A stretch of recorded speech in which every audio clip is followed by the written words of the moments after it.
Oh, hello! My name's Ben, and I'm going to tell you a wonderful story entitled A Dinosaur Adventure.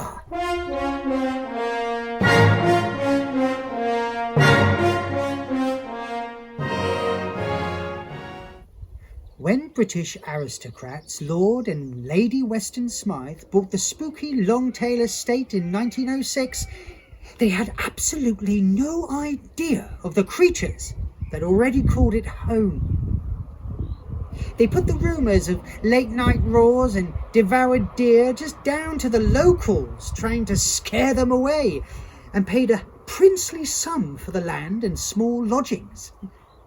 Now, Archibald and Esme were an adventurous pair who had travelled literally all over the world, but now they wanted a place to call home, and the beautiful Norfolk surroundings were perfect for their children, intrepid explorers Henrietta and Cornelius, and their scrappy terrier Rex, to roam around and get messy, as well as a small holding for their deer and other animals.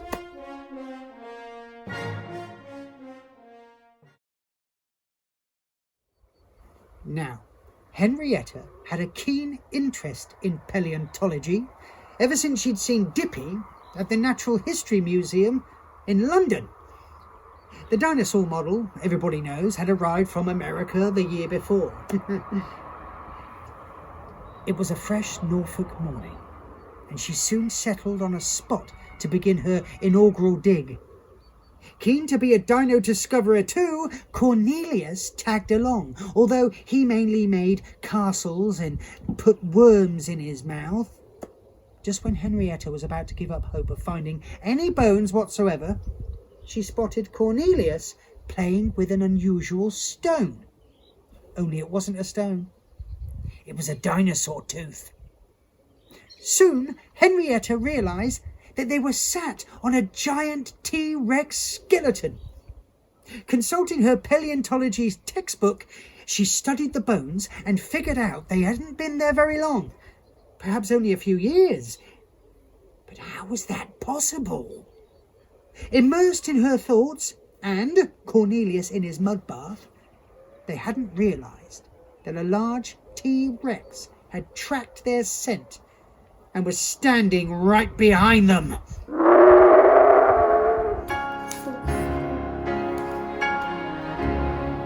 Startled by T-Rex's mighty roar, Henrietta and Cornelius ran away into the woods.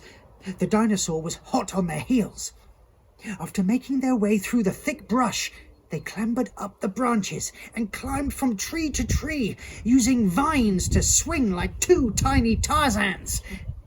And now at that height, the T-Rex could only watch, just gnawing at the lower branches, looking up at them, all sad. Soon, Cornelius started to get hungry, and he began to cry. Henrietta, fearful of climbing down, didn't know what to do. But that's when a large Diplodocus head appeared. The friendly dinosaur dipped its head for the two children to climb aboard, and they did. And he took them to the bottom of the garden, and they made it home just in time for tea. On the account of the way that the charitable dinosaur bowed its head for them to dismount, Henrietta named him Dippy. Archibald and Esme didn't believe their children when they regaled them their frightening adventure, but Henrietta wasn't taking any chances. The next day, she set up an assault course to put her and Cornelius through their paces. They needed to be fit if they were going to stay one step ahead of the T-Rex. While they clambered and jumped, their faces red and hearts beating fast, and Cornelius constantly asking when it's time for lunch, some smaller dinosaurs appeared, curious about the commotion. They wanted to have a go too. Henrietta beckoned to them to join in, and soon she was leading a small troop of dino buddies over the course. They were scared of T-Rex too, and wanted to outrun him, just like them. Soon the gang was beat, and they all wanted to cool off. But T-Rex was guarding the small pond, so the rest of the dinosaurs were always going thirsty. Henrietta decided something had to be done. The friendly dinosaurs led her to a little clearing with a sunken pit. It was dry, but not for long. The children dragged the rubber hose from the garden shed. Esme used it to water her rose bushes, put the nozzle in the pit, and turned on the tap. Soon the dinosaurs were splashing around to their heart's content, cooling off in the summer sun. Suddenly, T-Rex appeared, and the dinosaurs scattered, terrified for their lives. Henrietta and Cornelius hid behind a bush, but rather than roar or chase after them, T-Rex tentatively approached the pool and lowered his head to drink. Then he sat down and started to cry. Henrietta hadn't had much chance to look closely at him before, but it was obvious now that he was only young. Perhaps the T-Rex bones they'd found had been his mother's, and now he was all alone. Slowly, she made her way a little bit closer, reaching out her hand to stroke his sad head.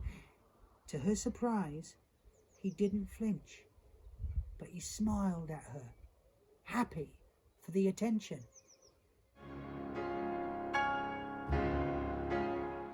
Slowly, the other dinosaurs emerged, realizing T-Rex meant them no harm.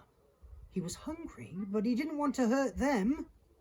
The other dinosaurs brought vegetation and fruit from the forest, but T-Rex still needed to eat some meat. Henrietta had a bright idea. Maybe T-Rex could eat the deer meat her father hunted. The dinosaurs crept along behind Henrietta as they made their way to the small holding. Cornelius pointed out all the pigs and sheep and chickens and told T-Rex not to eat any of them. Henrietta pointed out the cold store where the deer meat was kept. T-Rex could finally stop terrorizing the other dinosaurs, and they could all live together in peace. For years to come, Henrietta and Cornelius explored those woods with the dinosaurs, discovering new bones and meeting new species, while Archibald often wondered where on earth all his venison went.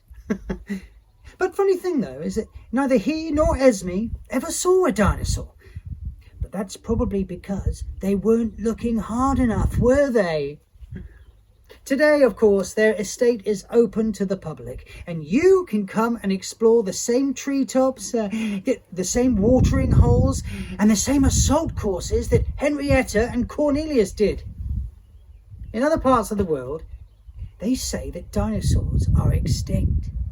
But here at Longtail, we know better, don't we? Well, keep your wits about you, because you never know what's round the corner. And I'll see you again soon. Bye-bye.